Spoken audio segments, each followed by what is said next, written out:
Yesterday we encountered Moses speaking to the children of Israel who were preparing to enter into the Promised Land.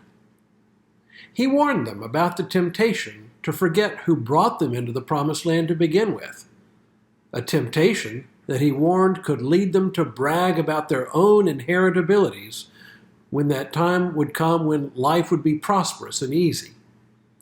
And then they would forget that all their skills and talents, everything that they had, were gifts of God. He continues in much the same vein, only now he warns of a different temptation that faces them. Hello, I'm Stuart Baskin, pastor of First Presbyterian Church of Tyler, Texas.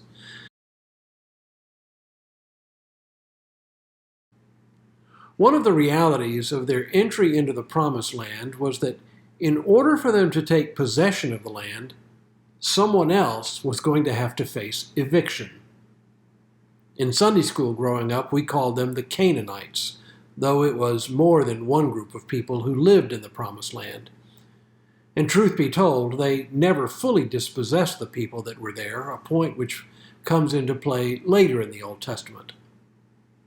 But at this stage of the game, the promise is that God would scatter the current inhabitants of the land in order for the Israelites to take possession of it. We can leave aside for now the more troublesome aspects of all this in order to focus on one very important idea, namely, that God isn't doing this because the Israelites are such good people. Let's listen in on a portion of what Moses said. When the Lord your God thrusts them out before you, do not say to yourself, "It is because of my righteousness that the Lord has brought me in to occupy this land." It is rather because of the wickedness of these nations that the Lord is dispossessing them before you. It is not because of your righteousness or the uprightness of your heart that you're going in to occupy their land. But because of the wickedness of these nations, the Lord your God is dispossessing them before you, in order to fulfill the promise that the Lord made an oath to your ancestors, to Abraham, to Isaac, and to Jacob. You know it's bad when the best that can be said about you is that you're not as bad as the other guy. But that's the long and short of it, isn't it? Israel is not receiving the land because they're so good, but only because the people that are there are even worse. You know, we like to think of ourselves as generally good people. We don't cheat on our taxes. At least most of us don't. Or not much, anyway.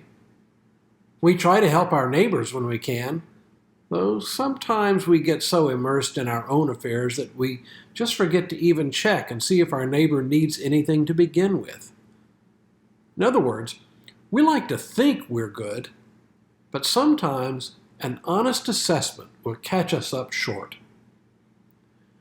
My friends in one or another of the 12-step recovery programs tell me that one of the hardest steps in the program is step 4, or what is called taking a moral inventory of oneself. To quote the step from Alcoholics Anonymous, we made a searching and fearless moral inventory of ourselves. A searching and fearless moral inventory.